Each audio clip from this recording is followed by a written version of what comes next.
En el campo de deporte vamos a tener a estudiar las clases de mentalidad del cuerpo.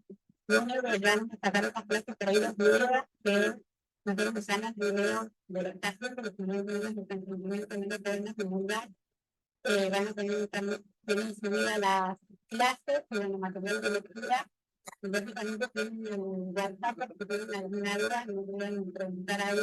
Pues si no sacan ninguna de por Portugal, no hay ningún inconveniente. Cualquier cosa, si nos preguntan, nos preguntan de paz, también se puede ayudar, porque hay muchos estudiantes que hay algunos intermedios, que conocieron, casi que no se puede alguna perspectiva, pero por ejemplo, que tienen entornos en el curso, y también nos quiero saber si hay otro tipo de especialidad para que podamos ponerlo a la altura de la especialidad que tienen. Información del servicio de lectura, tendré que ser el momento de así que empieza con el examen físico de respuesta. Bueno, la respuesta interactiva, pero yo creo que hola a todos, bienvenidos a esta primera clase. Vamos a hablar del examen físico neurológico. La idea sería más o menos ver las cosas básicas, preguntas importantes que estaría bueno hacer a personas que hagan la especialidad en neurología, no perfilación de enfermeros para entrenamiento ¿sí? El examen físico neurológico tiene características de ser largo, es complejo, y si no seguimos en cierto orden, por ahí podemos llegar a olvidarnos de hacer cosas, de perdernos, y no poder hacer un diagnóstico sintomático acertado. Por eso, en esta clase, vamos a dividirnos en 4 partes, iniciando con la vigilia, los distintos grados de conciencia, continuando en pares craneales, toda con motilidad, sensibilidad, tasa, etc. Y terminar con las funciones superiores, las funciones cerebrales superiores. ¿Bien? Bueno, empezando con la vigilia, los distintos grados de ciencia, vamos a hacer unos breves reparos atómicos muy rudimentario. No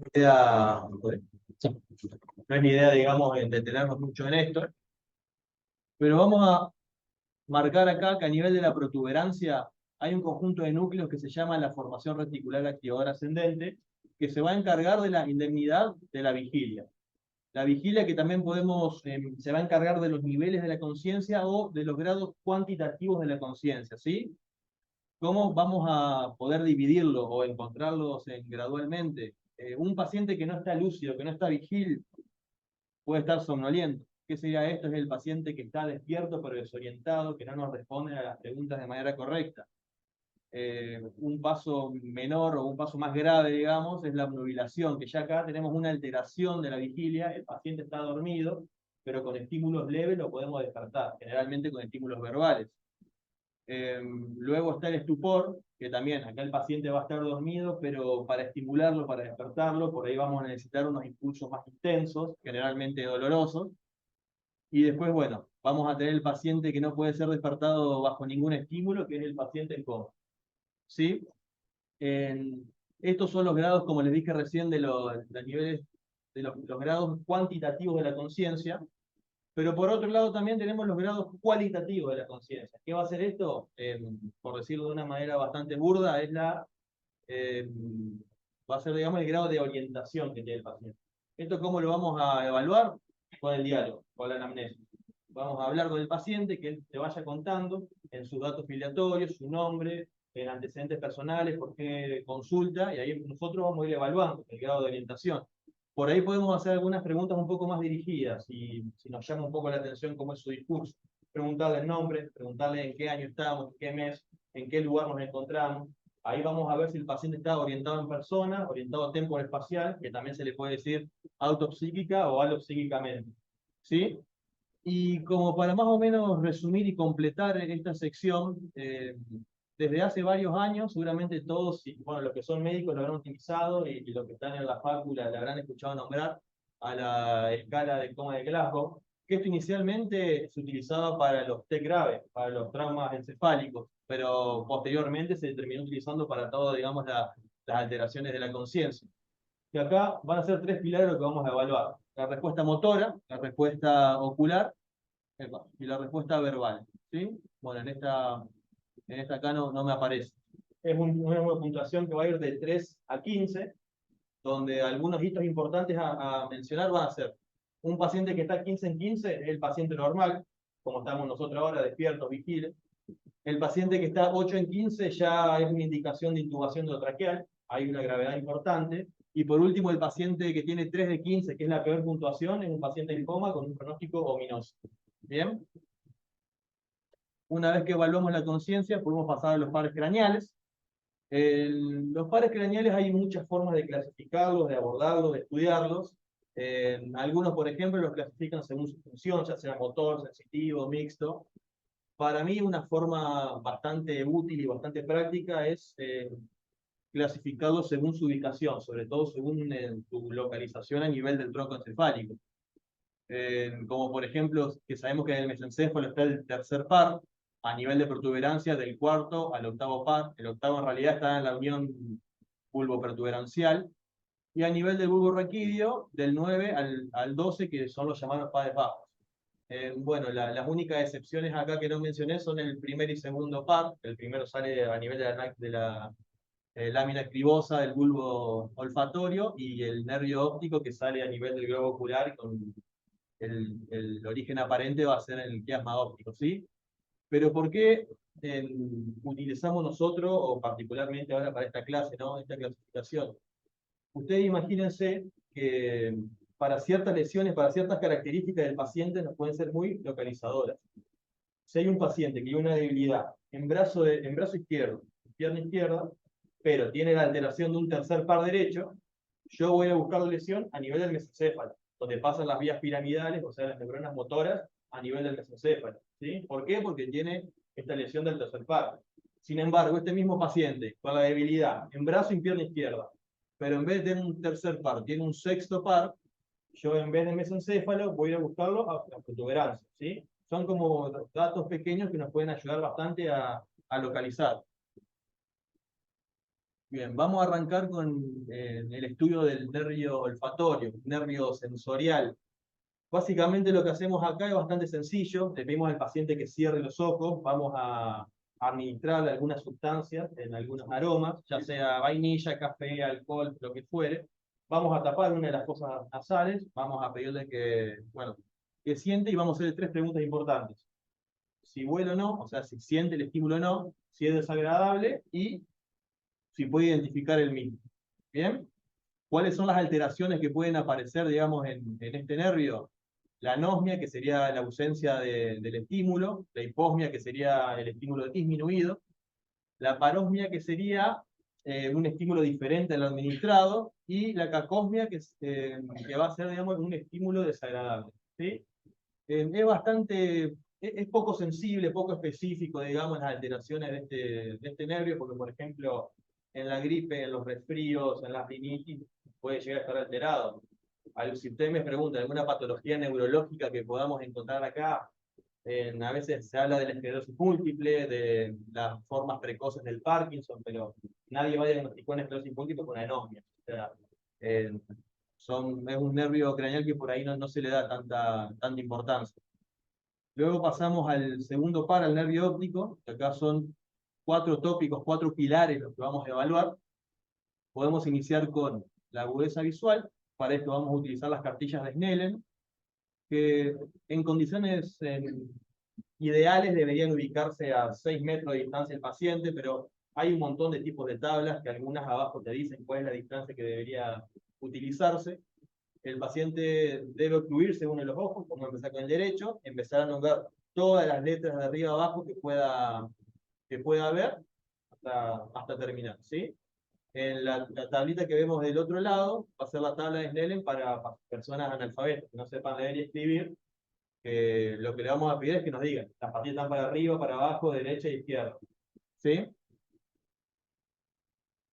Otra cosa que vamos a evaluar es la visión colores o la visión cromática, que el mecanismo es bastante parecido. Siempre acuérdense que tenemos que evaluar los ojos de manera bilateral. Acá vamos a pedir al paciente que identifique cuál es el número, cuál es la letra, cuál es el símbolo que aparece en el círculo, y después que identifique los colores. Por ejemplo, en la de arriba debería decirnos, veo un 25 naranja con un fondo celeste. Otra cosa que te diga, ya tenemos que empezar a sospechar que hay una discromatopsia. Esto es bastante importante porque hay un montón de neuritis ópticas que se presentan solamente con discromatopsia, así que y a veces, digamos, pasa de largo el examen físico y la gente se lo olvida, así que está bueno como para retenerlo. Luego el fondo de ojo. El fondo de ojo se va a hacer con el oftalmoscopio o con una lupa que tenemos en el servicio, pero lo ideal es con la lupa. Lo tenemos esto ahora acá a mano. ¿Cómo vamos a hacer el examen físico del fondo de ojo? Yo, con mi ojo derecho, voy a evaluar el ojo derecho del paciente. Con mi mano derecha voy a agarrar el oftalmoscopio, ¿sí? Lo ideal sería ingresar desde lateral hacia central, y va a haber una serie de cosas que vamos a poder evaluar para tratar de buscar. Acá no sé si se alcanza a ver bien, pero fíjense acá donde estoy marcando con el cursor, esto es la vena retiniana, que suele ser, tiene un grosor más importante, un rojo bien oscuro. En cambio las arterias, que me parece que no se ve en el video ahora, suelen ser de un color más rosado pálido y más angostas, ¿sí? Fíjense que todas siempre van a confluir a este círculo, a este elemento ovalado que encontramos, que es la papila. La papila que suele tener un color rosado, rosado pálido, y lo más importante de todo es, como les dije, la forma tiene que ser redonda, redonda, ovalada, y que los bordes sean bien regulares y netos, ¿sí?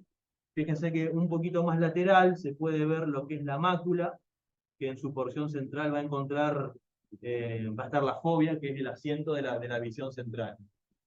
Esto que les estoy mostrando acá es un fondo de ojo normal, y fíjense que en la imagen de al lado, todos los que le venía comentando de estos bordes netos, regulares, acá se perdieron, ¿sí? Acá estamos ante la presencia de un edema de papila, que es uno de los hallazgos más importantes, por lo menos en cuanto a lo neurológico en el fondo de ojo. Fíjense que al ladito también se pueden ver algunas hemorragias y demás, pero lo importante es eso, cuando hacemos un fondo de ojo, buscar la regularidad y los bordes bien netos de la papila. Cuando tenemos un edema de papila significa que hay una inflamación del nervio óptico. Y por último, los campos visuales.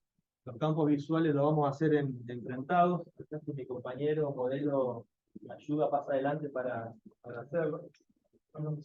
Siempre con la agudeza visual lo que evaluamos es la visión central. Con los campos visuales vamos a evaluar la visión periférica, los campos periféricos, ¿sí? Tratamos de ponernos a la misma altura, lo ideal es ponernos a la misma altura del paciente. Le pedimos que nos mire a los ojos, que nos mire a la frente. Vamos a levantar los brazos y hacemos un movimiento. El movimiento tiene que ser muy leve, ¿sí? Y le pedimos que nos señale. ¿Dónde mueven?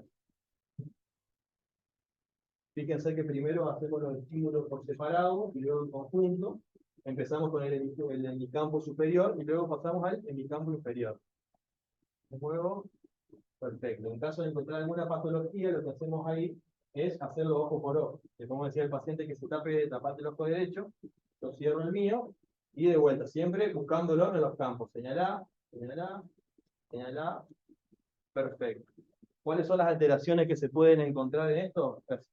Que se pueden encontrar acá: las epianopsias, las cuadrantopsias, los escotomas o la amaurosis total. Eso sería, digamos, los 4 pilares que vamos a evaluar en el nervio óptico. Luego pasamos a los llamados nervios oculomotores, que es el conjunto del tercer, el cuarto y el sexto par: el nervio ocular común, el nervio troqulearo patético y el nervio obtuso, ¿sí? Estos se van a encargar de la motilidad extrínseca de los ojos, y particularmente el tercer par, a su vez, se va a encargar de la motilidad intrínseca. ¿Qué significa esto? De las funciones pupilares. Seguramente habrán escuchado lo que es el reflejo fotomotor consensual y de acomodación, que esto lo evaluamos con una linterna. Vamos a iluminar la pupila. Una respuesta normal es una constricción, ¿sí? Eso sería el reflejo fotomotor normal. Para el reflejo consensual hacemos exactamente lo mismo. Ponemos el estímulo luminoso, le tapamos al paciente como para que no pase la luz al otro lado, y lo que tenemos que esperar es una constricción contralateral, ¿sí? Del ojo iluminado. Ese le vamos a llamar el reflejo consensual. Y por último, la acomodación, que podemos hacerlo con el dedo, con una lapicera, desde más o menos 30 centímetros. Le pedimos al paciente que vea, por ejemplo, la punta del dedo. Nos vamos a ir acercando hasta el punto de verse la nariz. Y la respuesta que vamos a esperar es una convergencia y una miosis. ¿Sí? Esas son las tres respuestas normales que vamos a esperar de la pupila. Luego, para evaluar los nervios oculomotores, la motilidad extrínseca, como le decía, vamos a tener un conjunto de músculos que van a ser 4 rectos, superior, inferior, medial y lateral, y 2 oblicuos, superior e inferior. ¿Sí?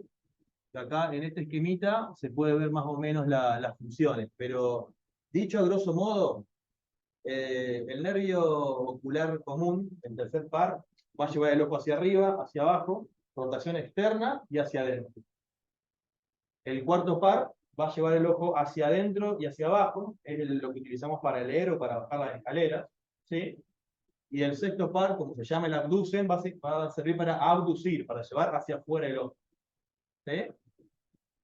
Acá yo les puse un videíto. Acuérdense que esto es la derecha, esto es la izquierda.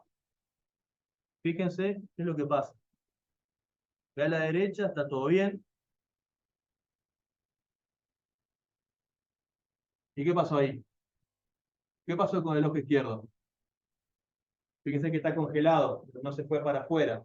Significa que tenemos una lesión del recto lateral, que probablemente sea por una lesión del sexto par. Por eso a estos casos los llamamos parálisis del sexto par o sexto par. ¿Sí? En este otro video, bueno, ya aparece el título, que es una parálisis del tercer par, pero quiero que miren el ojo derecho, este de acá. Para todos los planos se queda casi congelado, no puede ir para abajo, para el lateral sí, porque es el sexto par, para arriba tiene dificultad, y acá directamente casi no funciona. ¿Sí? ¿Quedó claro más o menos esto de los movimientos y demás? Perfecto. Sí, yo por ahí puedo ir un poquito rápido, no tengan problemas en parar, en volver. Si quieren volver con la conciencia, volver a la conciencia, eso no hay ningún problema, muchachos. Bien. Seguimos con el quinto par, el trigémino. Es un nervio mixto que emerge de la protuberancia. Y para evaluar su función sensitiva, acá le dejé el esquema de las 3 ramas, de las 3 raíces que presenta. B1 olfatoria, B2 maxilar, B3 mandibular. Les digo B porque B por el número romano, el 5. ¿Cómo lo vamos a evaluar? Puede ser con un algodón, puede ser con un alfiler. Siempre lo hacemos de manera suave, sutil. La primera rama, la oftálmica, puede ser a nivel de la frente. Siempre acuérdense de preguntar al paciente qué estímulo siente. Él le tiene que decir, me estás tocando, me estás pinchando. Siempre hacerlo contralateral para buscar la simetría. ¿Sí? Pueden evaluar a nivel de la frente B1, a nivel de los arcos cigomáticos B2, y a nivel de los arcos mandibulares C3. No lo vayamos para el cuello porque ya, digamos, jurisdicción de C1, C2, digamos, de las raíces cervicales. También en cuanto a su función motora, participan los músculos masticatorios, y acá fundamentalmente estamos ante la presencia de cuáles, de los temporales, de los macenteros, no me acordaba, pterigoide interno y pterigoide externo. Bien, ¿cómo vamos a evaluar los dos primeros? Les vimos que cierre, que muerda fuerte, y vamos a palpar los macenteros, más arriba los temporales, ¿sí?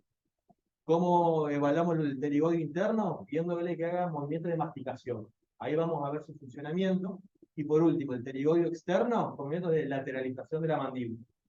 ¿Bien? Y por último, los reflejos. Hay un montón. Por ahí nosotros los que más evaluamos, que más tenemos en cuenta es el corneano. El corneano con un algodón también vamos a estimular lo que es la córnea, muy sutilmente, obviamente. y la respuesta normal que vamos a esperar es que haya un parpadeo, que cierre el ojo. Esto siempre tenemos que hacerlo de manera bilateral. ¿Bien? El reflejo conjuntival va a ser igual, en vez de hacer la córnea, esta conjuntiva. El reflejo nasal, vamos a estimular una de las narinas y la respuesta normal va a ser que el paciente se aleje un poco. El glabelar, vamos a hacerlo con el martillo a nivel de la glabela, una percusión bastante sutil, y vamos a esperar que cierren los dos ojos. El reflejo superciliar, a nivel de los rasgos superciliares también, hacemos el mismo movimiento. Después vamos a tener el maceterino y el córneo mandibular, que les dejé unos videitos para que lo vean mejor. Fíjense que este es el maceterino, que vamos a percutir a nivel del mentón. La respuesta normal es que se cierre muy levemente la cavidad bucal, pero solamente 1 o 2 veces y después se agota. Cuando es inagotable o como hay un clon, como en este video, ya estamos ante la presencia de un reflejo patológico. Fíjense cómo se cierra, cómo hace un clon, ¿vieron cómo hace esas batidas, cómo hace temblor?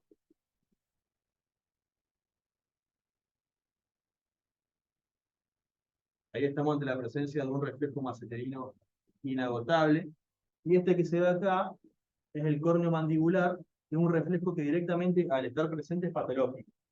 Va a ser igual que el corneano, vamos a estimular la córnea con un algodón y vamos a notar que hay una lateralización mandibular contralateral.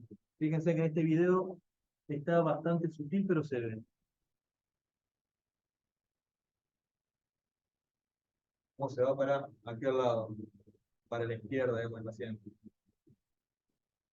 Este reflejo, cuando está presente, significa que hay un daño generalmente a nivel de la vía trigeminal, protuberancia. ¿Sí? Luego pasamos al séptimo par, al nervio facial, que también va a ser un nervio mixto, también ubicado en la protuberancia. Este nervio es el que básicamente se encarga de la gesticulación, de las emociones. Por eso una forma de evaluarlo va a ser pidiendo al paciente que gesticule. Por ejemplo, que levante las cejas, ahí vamos a evaluar las arrugas de la frente, tienen que ser simétricas, que cierre bien fuerte los ojos, que abra las alas de la nariz, el ala de la nariz que lo abra, que expulse el ceño. Le pedimos que sonría, le pedimos que muerda. También al morder vemos la función de los platismas, el músculo platisma, que tiene que ser una contracción bilateral simétrica. Y una de las principales patologías que se encuentran acá va a ser las parálisis faciales. Que pueden ser de dos formas, las centrales y la periférica. ¿Alguien se acuerda cuál es la diferencia? ¿Cómo la diferenciamos en realidad? ¿Alguien que se anime?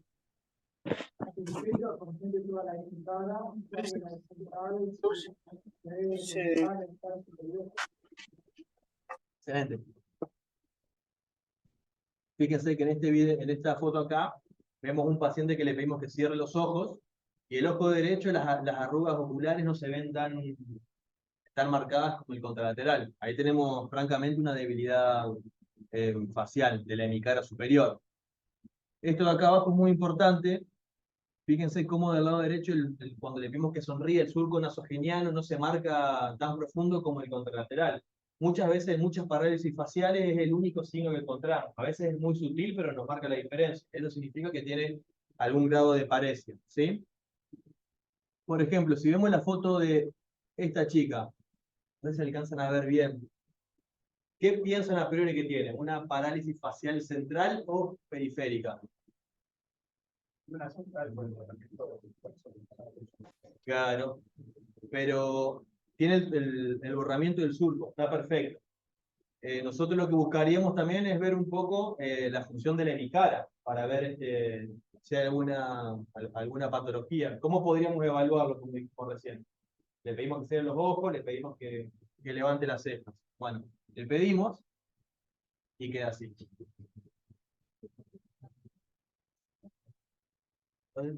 No, porque esto me parece que lo manejan ellos. Pero bueno, justo la parte que está alterada es la que se ve. Fíjense que acá estamos ante la presencia de una parálisis facial periférica. ¿Sí? ¿Se entendió bien la diferencia, no? Eso está claro. Como dijimos, como es un nervio mixto, también va a tener una función sensitiva, que se encarga de los 2/3 anteriores de la lengua, el pabellón auricular lateral, el miato auditivo externo, la región mastoidea, Sobre todo en muchas parálisis faciales periféricas de origen viral, suelen tener alteración de la función sensitiva. Eso también, digamos, es algo como para hacer un diagnóstico diferencial cuando nos deja duda con las parálisis centrales. ¿Bien? ¿Todo bien acá? Perfecto. Ahora pasamos al octavo par. Este emerge en la unión bulboprotuberancial. Es el nervio encargado de la audición y del equilibrio. Por eso son dos vertientes las que tenemos que evaluar: la región coclear y la región vestibular. ¿Sí? Vamos a iniciar con la coclear, que va a haber dos formas de abordarla: la exploración aérea, con susurros, con la prueba del diapasón, con estímulos que están más o menos simultáneos, que tienen que ser iguales y simétricos. ¿Sí? Si nosotros, por ejemplo, lo hacemos con el diapasón, derecho, izquierdo, y hay una diferencia, vamos a estar ante la presencia de una hipoacusia. ¿Sí? ¿Cómo podemos seguir evaluando las hipoacusias? Con las exploraciones óseas. Acá es donde van a aparecer las tres pruebas más conocidas: Weber, Ring y Swabat. Sí, en términos generales, el Weber, todos son con el diapasón, vamos a estimular el vértex, o la frente, o los huesos nasales, ¿sí? Y lo que tenemos que esperar de manera normal es que el sonido o el estímulo sea contralateral simétrico, ¿sí? En caso de que el paciente te diga lo siento más hacia la derecha, vamos a llamarlo un Weber lateralizado de derecha. El ring vamos a estimular con el diapasón, pues lo ponemos a nivel de la apófisis mastoides, y una vez que el paciente deja de sentir el estímulo, lo ponemos 4 o 5 centímetros a nivel del conducto auditivo, y este estímulo tiene que reaparecer, y por lo menos durar el doble de tiempo de la conducción ósea. ¿Sí? En caso de que sea así, vamos a tener un ring positivo, que es lo normal, que es lo que debería pasar. Si el tiempo no duplica, el tiempo aéreo no duplica al óseo, tenemos un ring negativo que es patológico. Y por último el Swabat, que es bastante parecido, que estimulamos con el diapasón de la apófisis mastoides, y vamos a tomar como punto de corte 18 segundos. Si es superior, vamos a tener un Swabat prolongado; si es inferior, vamos a tener un Swabat acortado. Así yo le puse acá de una forma práctica como para evaluarlos. Si tenemos, por ejemplo, una hipoacusia derecha, hacemos la prueba de Weber, se lateraliza hacia la derecha, o sea, hacia el lado afectado, hacemos una prueba de RIF y nos da negativo, significa que vamos a tener una hipoacusia de conducción, que generalmente suele ser, la causa más común son los tapones de cera o trastornos del conducto auditivo externo. ¿Sí? En cambio, tenemos una hipoacusia derecha, hacemos el Weber y se me lateraliza hacia el lado sano, o sea, hacia la izquierda, pero tengo un ring normal del lado afectado. Ahí vamos a hablar de una hipoacusia de percepción o neurotransmisión, que eso pueden ser daños cerebrales, daños de la vía vestibular también pueden aparecer, y también del conducto auditivo interno. ¿Bien? ¿Todo bien con esta parte? Perfecto. Si se le van ocurriendo unas dudas después de que te van cayendo, volvemos, no hay ningún problema. Ahora vamos al otro tópico, a la segunda parte de este nervio, que es la función vestibular, que vamos a tener distintas maniobras como para encontrarlos. Podemos iniciar buscando nistagmus. El nistagmus sabemos que son movimientos oscilatorios anormales musculares, que están constatadas por lo menos por una fase lenta. Y acá lo que nos va a interesar básicamente, ¿qué va a ser? Si es de origen central o periférico. ¿Alguien sabe cuáles son las características de un nistagmus de origen central? ¿Cómo podría ser un nistagmus central?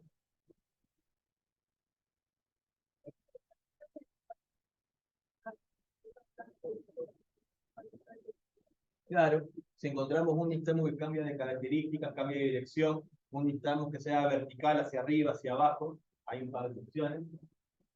Incluso el nistagmus horizontal unidireccional es bastante común que también que sea de origen central, ¿sí? En cambio, si buscamos un nistagmus periférico, generalmente va a ser un componente horizonte rotatorio unidireccional, ¿sí?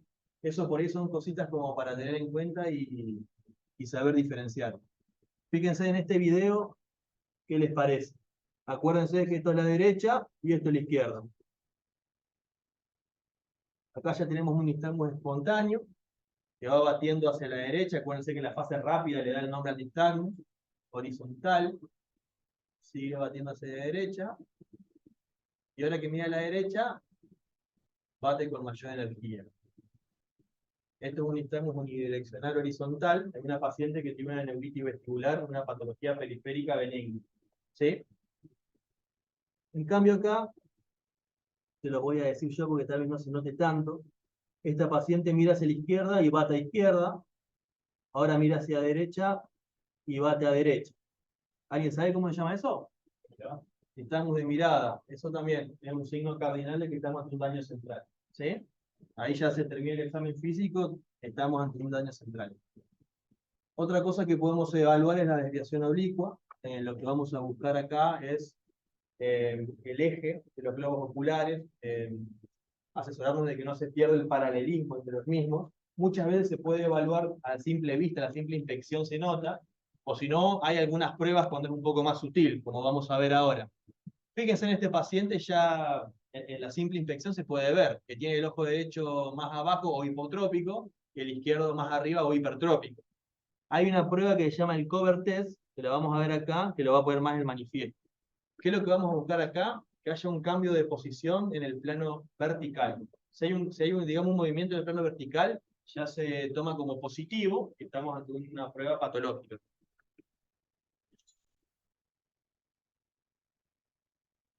Miren el ojo derecho del paciente.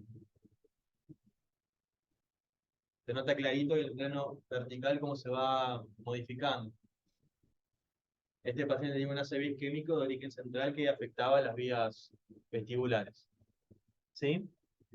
Después otra prueba son las rotaciones cefálicas, el test impulsivo cefálico en realidad se llama, que también lo que vamos a buscar es que haya indemnidad o daño de las vías vestibulares. Esto puede ser tanto periférico como central, y lo que vamos a hacer es tomar la cabeza de la paciente, avisarle que vamos a hacer un movimiento brusco, un movimiento fuerte, pero lo más importante de todo es que siempre mantenga la mirada en nuestros ojos, ¿sí? ¿Qué debería pasar en una rotación cefálica normal? Es hacer el movimiento brusco y que la mirada nunca se pierda, ¿sí? En cambio, cuando hay un daño de las vías vestibulares, vamos a ver que la mirada va a acompañar la cabeza, el movimiento cefálico, y después unos movimientos correctivos para volver a la mirada original, ¿sí? Fíjense acá en este video, se puede ver unas correcciones. ¿Lo alcanzaron a ver? Bien, lo pasamos de nuevo. Sobre todo acá, fíjense, esa primera creo que es la que mejor se ve. Ahí lo que nos está hablando es que hay un daño de las vías periféricas, de las vías vestibulares, pero esto puede ser tanto central como periférico. Generalmente, cuando estamos ante una lesión periférica, es más sensible, más común que aparezca. Cuando hay daños centrales, generalmente este test es normal, pero también puede ser patológico. Y por último, hay distintas pruebas de equilibrio, donde acá vamos a buscar las pulsiones. Las más importantes que vamos a ver son la prueba de índice de Barani, la prueba de Romberg y la marcha. Estas últimas dos las vamos a ver más adelante. Pero la prueba de índice de Barani, fíjense cómo aparece acá en el video, va a ser importante.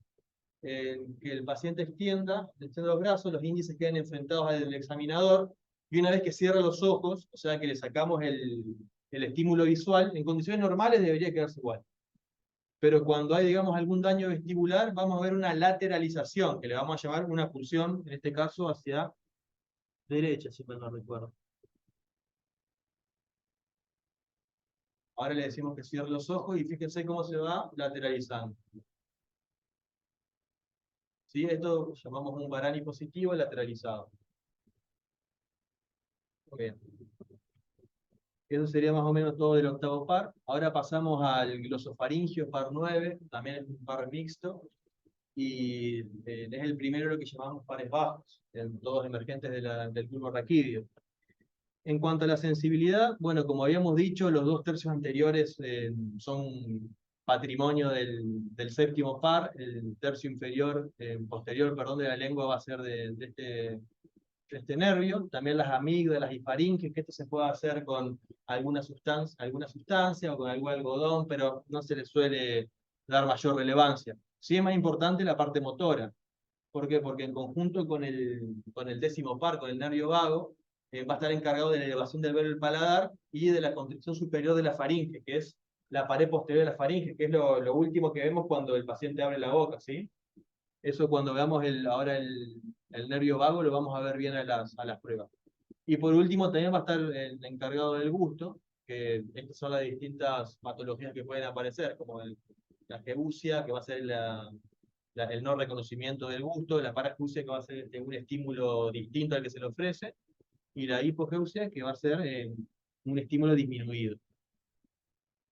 El nervio vago también es un nervio motor sensitivo, vegetativo, es el único de los pares craneales que tiene una jurisdicción que va más allá del cráneo y cervical, porque fíjese que también aparece en estómago, en la actividad cardíaca, pulmones y demás, así que es un nervio bastante complejo de evaluar.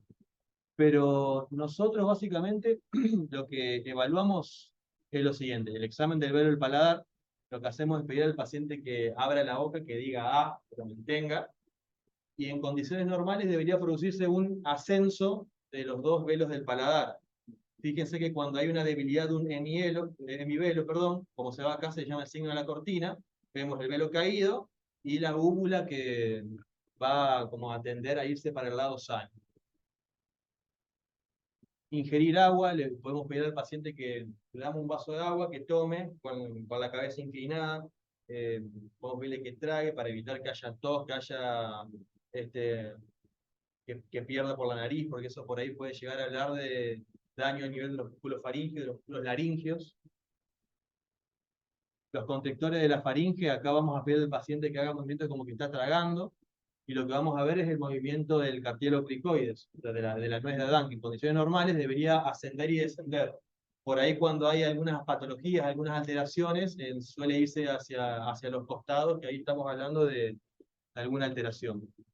Y por último, el reflejo nauseoso y velo palatino, que son uno de los más importantes a evaluar, que vamos a pedir al paciente que abra la boca, lo vamos a evaluar con un bajalengua, y el tercio posterior vamos a estimular el tercio posterior de la faringe, que en condiciones normales va a producir una arcada, ¿sí?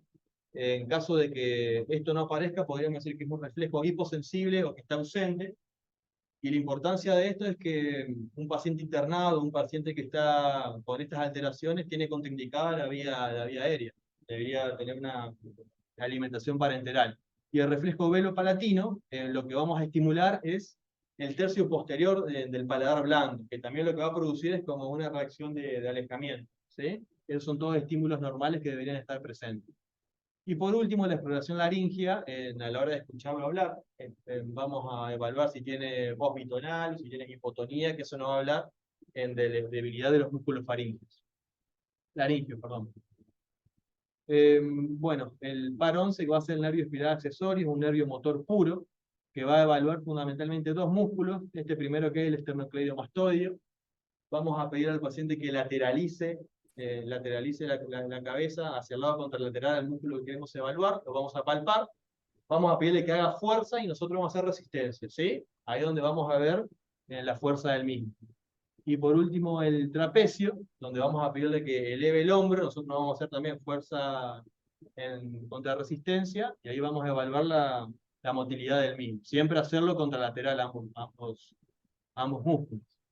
Y por último, el nervio hipogloso, nervio motor, eh, que por ahí podemos iniciar con la inspección para ver si hay fasciculaciones, hay algunas patologías como la miastenia gravis que tienen algunas atrofias particulares, pero fundamentalmente la motilidad es lo que más nos va a importar,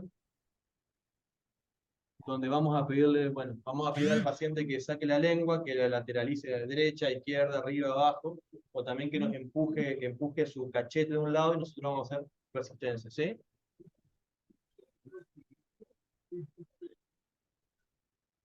Bueno, vamos a seguir a capela, me parece, porque esto quedó.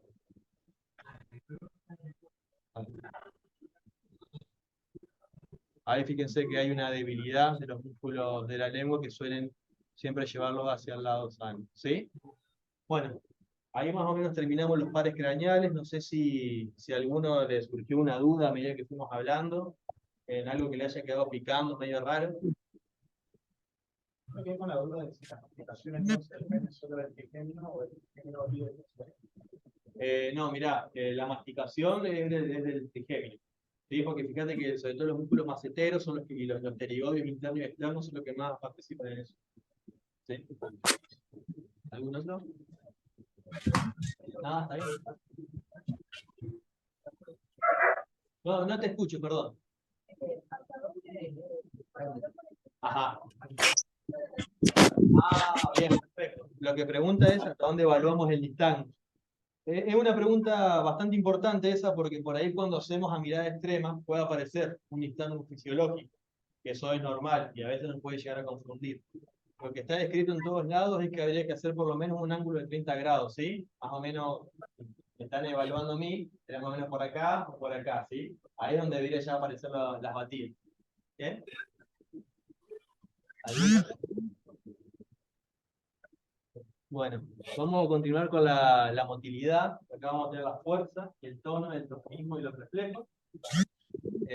¿Cómo vamos a evaluar la fuerza? La fuerza nosotros tenemos una escala que se llama MRC, que sirve para objetivar los distintos niveles de fuerza, de 0 a 5. 5 para 5 va a ser fuerza normal, 0 de 5 va a ser una flejía completa. Esto por ahí nos sirve para evaluar en pacientes que tengan alguna debilidad, algunos procesos progresivos, y podamos objetivar justamente cómo es la evolución. ¿Sí?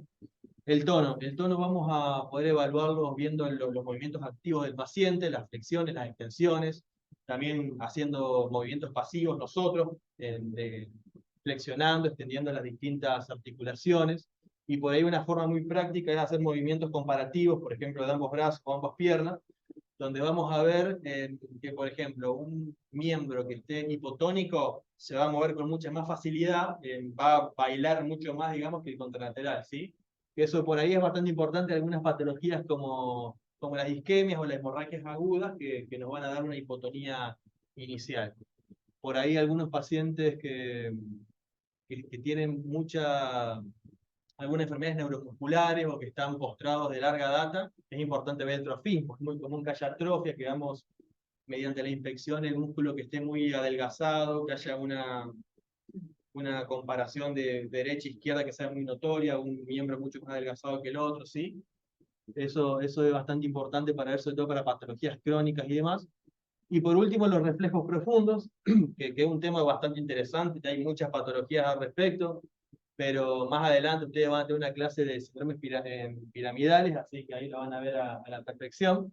Lo que quiero que ustedes más o menos conozcan son los principales, los más comunes que evaluamos nosotros, que acá podemos ver el bicipital, el estilo radial, el tricipital, el rotuliano y el aquiliano, ¿sí? Esos son los que nunca tienen que pasarse de largo en el examen neurológico, al menos en la guardia. ¿Bien? Bueno, la fuerza. ¿Cómo evaluamos la fuerza? Tenemos una maniobra que se llama maniobra de Pingazzini, donde vamos a pedir al paciente que extienda los brazos, puede ser primero supino, luego en pronación. Lo que vamos a pedirle, como aparece en esa imagen, es que mantenga al menos 10 segundos y con los ojos cerrados, ¿sí? Si lo mantiene esos 10 segundos, podemos decir que la fuerza va a estar conservada. También una maniobra de Mingazzini para miembros inferiores, que es la que está del lado izquierdo de la pantalla. También y la que está del lado derecho es la maniobra de Barré, que también la premisa es la misma. Le pedimos al paciente que cierre los ojos, que eleve los miembros y que por lo menos aguante 5 segundos, ¿sí? Como para poder considerarlos que la fuerza está conservada.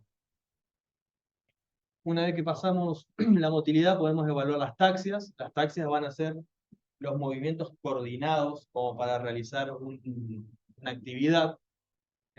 Podemos evaluarlo, sus dos grandes vertientes van a ser las taxias estáticas y las taxias dinámicas.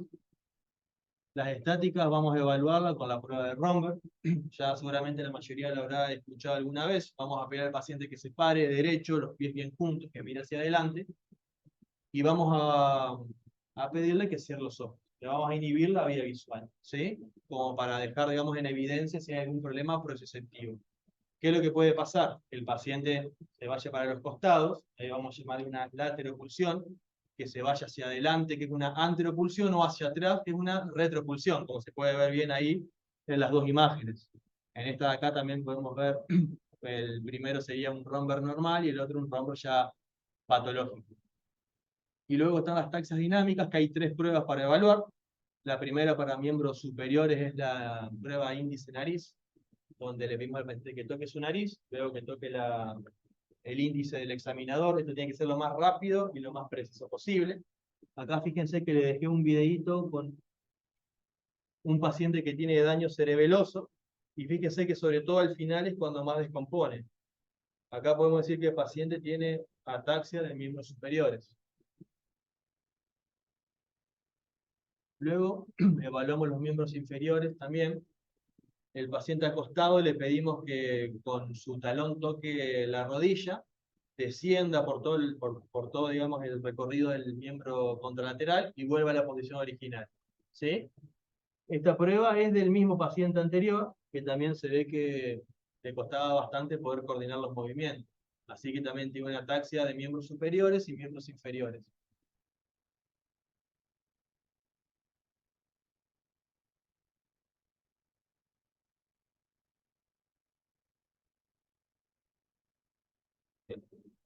Y por último, la última de las pruebas, acá va a ser la taxia de tronco, que ahí lo que evalúa es las taxias de los músculos axiales.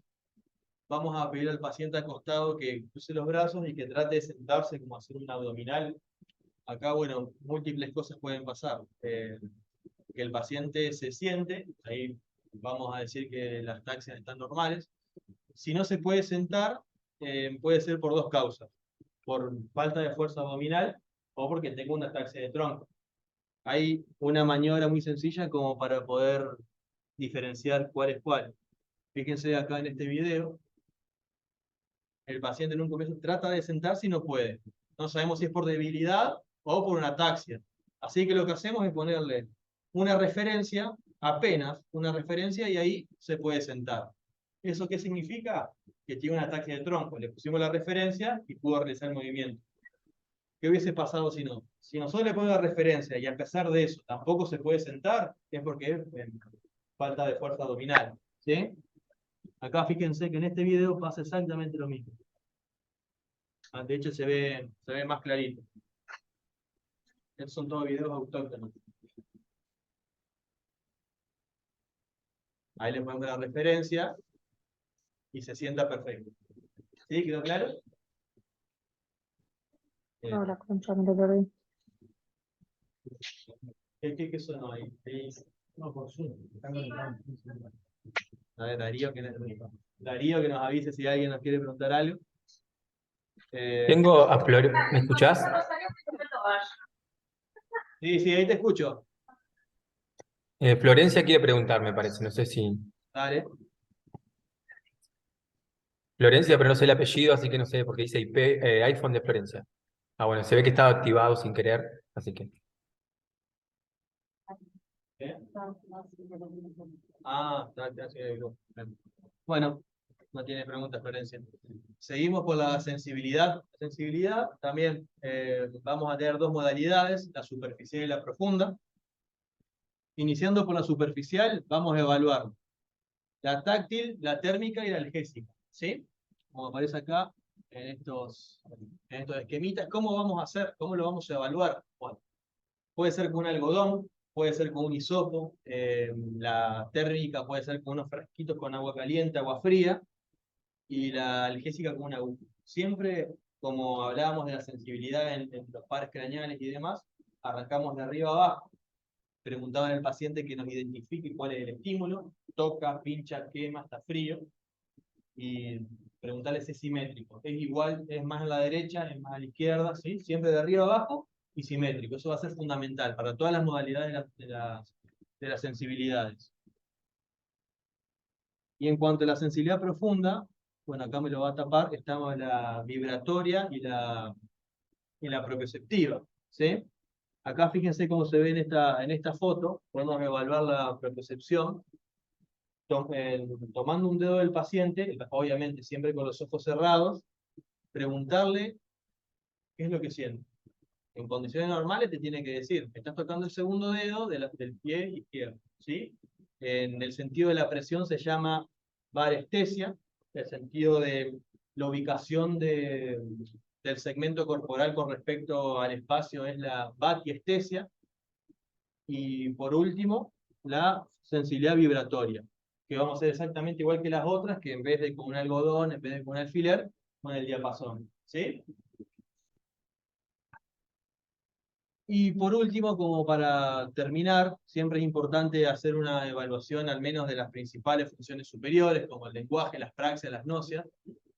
En cuanto al lenguaje, hay una serie de cosas para evaluar, como por ejemplo la afluencia, que eso lo vamos a ver durante el interrogatorio, que el paciente nos cuente la historia, por qué está consultando y demás, la comprensión de las distintas órdenes que uno le vaya dando. Para la repetición, para la nominación, hay unas cartillas que se llaman cartillas de Boston, que le vas mostrando distintas imágenes y él te tiene que decir, eso es un reloj, sirve para ver la hora, eso es una silla, sirve para sentarse. ¿Sí? Y también nunca olvidarse de la escritura y de la lectura. Acá les muestro una de esas cartillas de Boston, que es una imagen que se la damos al paciente, que nos tiene que describir todo lo que ve. Ahí básicamente evaluamos la comprensión y la fluencia. ¿Bien? En cuanto a las praxias son las habilidades motoras previamente aprendidas, así que solemos pedirle al paciente, por ejemplo, que haga gestos como el puño, como la paz, en algunas que llaman transitivas, que son como utilizando objetos, por ejemplo, hacer la mímica como se está peinando, el paciente tiene que peinarse. Hay algunas que son constructivas, como por ejemplo dar un lápiz y papel, hacer dibujos, algunas faciales que hagan pedirle gestos de enojado, de triste, silbar, y algunas más complejas, como por ejemplo hacer la mímica de que está jugando al tenis o de que está manejando un auto. ¿Bien? Y por último, las gnosis, que son conocimientos previos también adquiridos, eh, que también de las distintas modalidades, por ejemplo, visuales. Yo al paciente le muestro una manzana y él me tiene que decir, es una manzana, es una fruta, sirve para alimentarse. También podemos, por ejemplo, pedirle que cierre los ojos, le damos una pelota y él la va a tocar y va a decir, esto tiene una forma esférica, probablemente sea una pelota. ¿Sí? Por ahí las auditivas van a ser con sonidos, escuchamos un ladrido de perro y el paciente los tiene que reconocer. ¿Sí? Esas son como algunas cositas prácticas como para hacer este tipo de evaluaciones. Como para sacar algunas conclusiones, a ver, importante el examen físico, optimizar los recursos y el tiempo. Uno por ahí está de guardia, está cansado, hay muchos pacientes. Es importante escuchar el interrogatorio porque eso va a significar que te va a dar una pista hacia dónde enfocar el examen físico. Y bueno, una buena semiología va a ser fundamental para, digamos, llegar a un diagnóstico correcto y un buen diagnóstico sindromático, digamos. Eso sería todo. Así que bueno, si fueron apareciendo algunas preguntas a lo largo de la clase o el chat también, si se le ocurre alguna, este es el momento. Si nada, muchas gracias.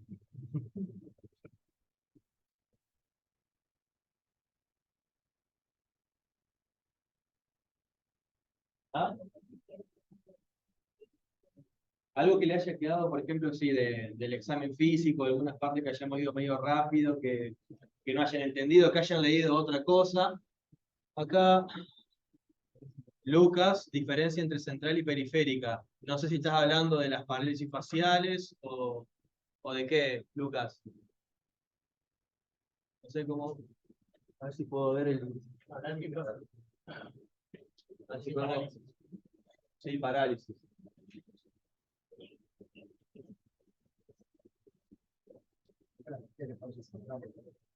De parálisis faciales.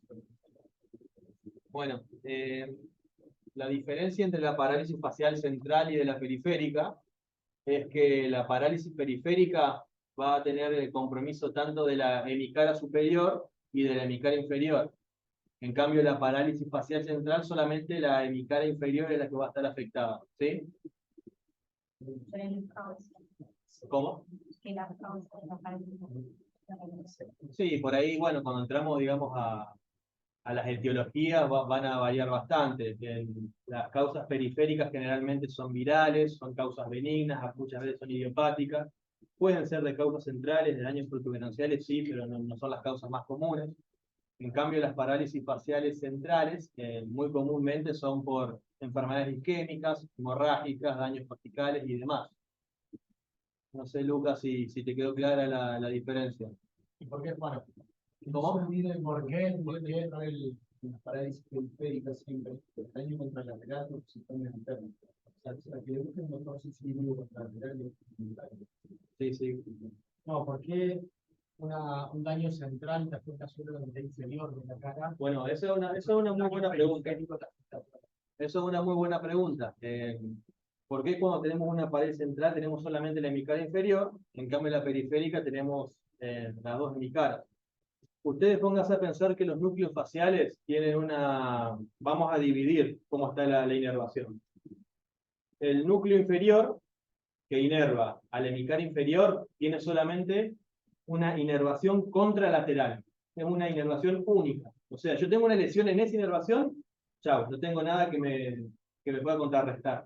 En cambio, el núcleo superior va a tener tanto una inervación contralateral y homolateral. Así que yo tengo, por ejemplo, una lesión contralateral, no importa porque me está compensando del otro lado. ¿Sí? Eso es la explicación de por qué en las parálisis centrales tenemos solamente la parte de abajo. En cambio, si tenemos una lesión periférica, cuando digamos todas estas fibras se juntan en el núcleo y salen, estas salen todas juntas. Así que si tenemos una lesión ahí, no importa esta compensación. Van todas las fibras juntas, así que no hay nada para compensar y vamos a tener la lesión completa. ¿Se entendió? La excepción de eso está que las parálisis facial periférica pueden tener causa central. Nosotros tenemos una lesión protuberancial donde están saliendo esa fibra, pero el sistema nervioso central también va a dar una parálisis facial periférica. Pero una causa central, no es periférica. ¿Bien? Y entonces ahí es muy importante todo el resto del examen físico. Porque puedo encontrar con un sexto par, puedo encontrar con un no me está rotundo él. Entonces me va a dar otros indicios de que no es una parálisis facial periférica benigna, que es algo central. ¿Bien? Siempre viene acompañado por otra clínica. Bien, una parálisis facial periférica, si no tengo un sexto par, si no tengo una pared o una presión contralateral, me quedo tranquilo y solamente tengo la parálisis facial periférica, puedo tranquilo de que eso es viral. Ahí lo que tengo que mirar es el pabellón es muscular para ver si es vesícula, porque ahí también me cambia el tratamiento. De repente las parálisis faciales periféricas tenemos tratamientos dobles, por 5 días, tenemos prednisona, 5 días, depende del tratamiento, pero si yo le veo que tiene pabellón muscular con vesícula, ahí le por ahí dicen todas las parálisis faciales periféricas necesitan una tomografía si pueden de guardia. Por eso es muy importante evaluar la movilidad ocular, y eso que acompaña a tomar. Ahí ya pienso de que es una lesión protuberancial y eso va a decir tiene una tomografía, una imagen, tiene información, un estudio. Lo mismo si me dice que tengo parestesia o tengo una alteración más incendiada o tengo una paresia que me puede indicar algo similar. Yo tomo ese caso como síntoma externo. Para que se pueda distinguir, porque no todas las paredes periféricas requieren una tomografía. ¿Alguna otra duda, inquietud? ¿Han surgido?